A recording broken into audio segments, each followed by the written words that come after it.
سود سے اب بچنے کا طریقہ کیا ہے؟ اگر کوئی اس لعنت میں پڑ گیا ہے تو وہ کیسے نکلے؟ یا اس معاشرے میں جہاں ہر طرف ہمیں یہی نظر آ رہا ہوتا ہے کہ یار اب بچنا مشکل ہے، تو اس صورت میں بھی کہ بندہ پڑھا نہیں ہے مگر بچنا چاہتا ہے ہر صورت، تو بچنے کا طریقہ ارشاد فرمائیں۔ اصل میں حضرت حافظ صاحب دیکھا جائے نا تو جو انسان کی بنیادی ضرورتیں ہیں وہ اگر پوری ہو رہی ہیں تو اس کو کبھی بھی قرضہ لینے نہیں چاہیے۔ صحیح، سمجھ آ رہی نا جی؟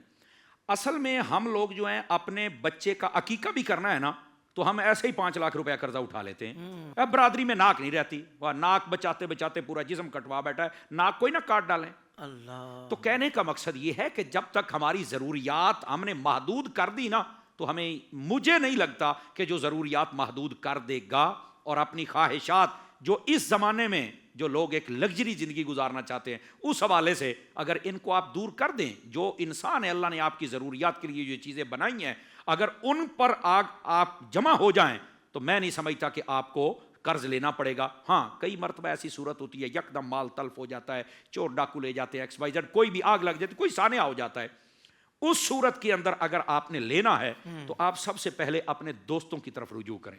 صحیح، پھر بہن بھائیوں کی طرف اور رشتہ داروں کی طرف رجوع کریں، اور انہیں بھی سوچنا چاہیے اس کی کنڈیشن کو دیکھ کر کہ بجائے قرض دینے کے ہم ہیلپ کر دیتے ہیں اس کی، واہ واہ، تاکہ وہ بعد میں لینے والا رہے ہی نہ، ایک بیچارہ پہلے پریشان ہے دوسرا اوپر سے ہم پریشان کر رہے ہیں۔ یہ دوسری صورت ہوتی ہے۔ اچھا، اس میں تیسری صورت یہ ہے، بس اوقات لوگ کہتے ہیں مجھے پیسے ہی چاہیے، بھائی کیا کرنا ہے، میں نے کچھ لینا ہے، او بھائی وہ چیز جو لینی وہی بتا دو، ہو سکتا ہے ہم تمہیں ویسے ہی دے دیں۔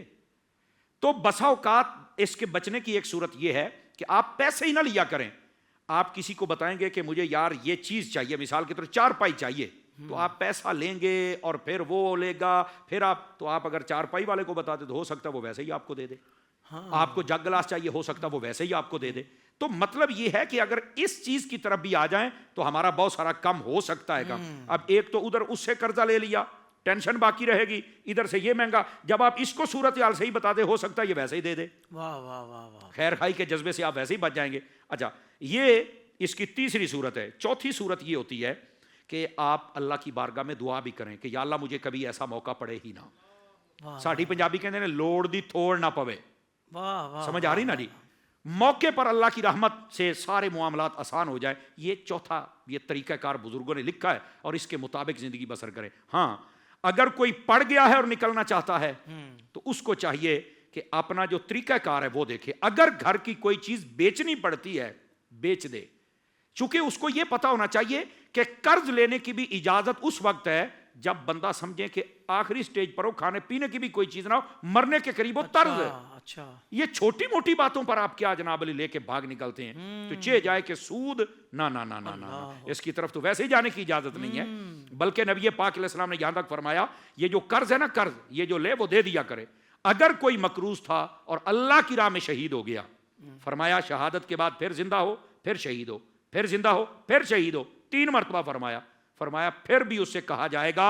اگرچہ 3 مرتبہ شہید ہوا ہے مگر قرض ادا کر۔ تو ایسی چھوٹی موٹی بات پر قرضہ نہیں لینا چاہیے۔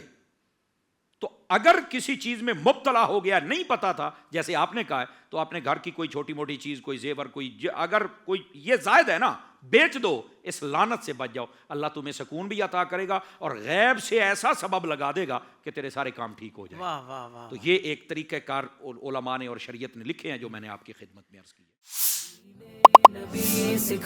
زندگی کے تمام شعبوں میں دینی رہنمائی حاصل کرنے اور آخرت کو بہتر کرنے کے لیے ہمارے YouTube channel Islamic digital studio کو سبسکرائب کر لیں اور بیل آئیکن بھی پریس کر لیں۔ قرآن سے بھی ملاتا ہے ہمارا